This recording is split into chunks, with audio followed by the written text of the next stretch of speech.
Bienvenidos a nuestra serie de videos, El Libro de los Hechos. Soy Lucas, su anfitrión, junto con Lidia y Teo en Roma. El programa de hoy es en realidad la segunda parte del episodio de la semana pasada, porque se trata de la respuesta de los sacerdotes a lo que Pedro y Juan hicieron en el templo. Comencemos con un resumen de la lección de la semana pasada por Lidia.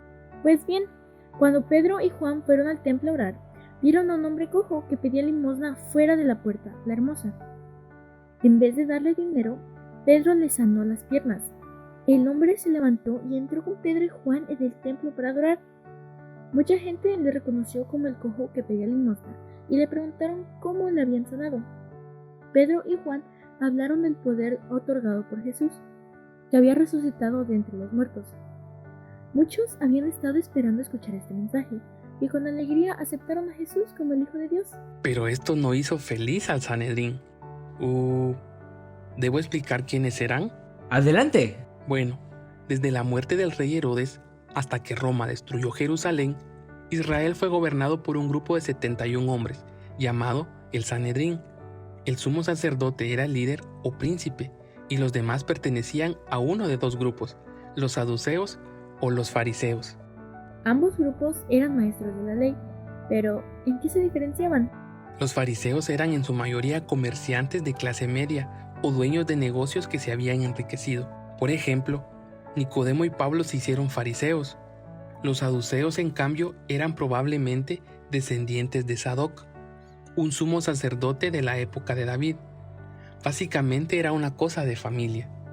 Para ser saduceo, tenías que haber nacido saduceo. De todos modos, los sacerdotes no creían en ángeles, demonios ni en la resurrección, y debido a esto, los fariseos y saduceos discutían mucho. Entonces, cuando Pedro y Juan hablaron de la resurrección de Jesús, esto debe haber molestado mucho a los saduceos. Oh, sí, les molestó tanto que arrestaron a Pedro y a Juan en el acto. Verás, después de que Jesús resucitó, el Sanedrín había dicho a todo el mundo que su cuerpo había sido robado. Ahora que los discípulos predicaban que Jesús vivía en el cielo, el Sanedrín temía que se descubriera su mentira y perdieran su poder sobre el pueblo. Además, desde que el Espíritu Santo fue derramado sobre los hombres y mujeres en el aposento alto, miles se estaban convirtiendo en seguidores de Cristo. Correcto. Esto es lo que el Sanedrín quería impedir. Ya habían matado a Jesús. Ahora querían matar a sus seguidores también. Pero según la ley romana, los israelitas no podían matar a nadie. Solo los romanos tenían permiso para ejecutar a la gente. Cierto, pero había maneras de evitarlo. El Sanedrín podía y pagaba a los romanos para que mataran a sus enemigos por ellos, como hicieron con Jesús y como ahora querían hacer con Pedro y Juan. Pero el Sanedrín tenía un problema porque mucha gente en el templo conocía al cojo, lo había visto sanar y había oído a Pedro predicar sobre la resurrección de Jesús.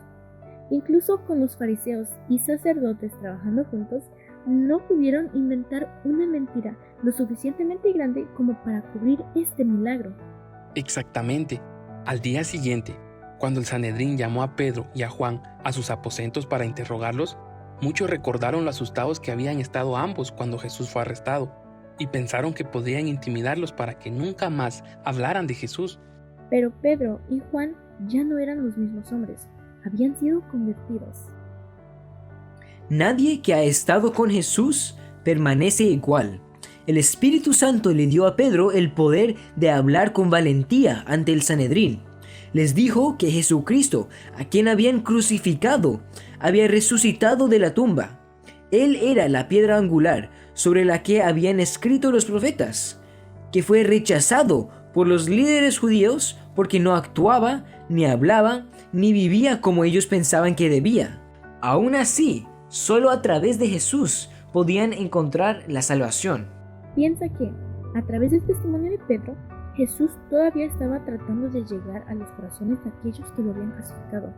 ¡Qué increíble amor tiene Dios! Sí, es verdad. Dios quería salvar incluso a aquellos que ordenaron a estos dos discípulos que nunca más hablaran de Jesús. Pero su respuesta fue sencilla.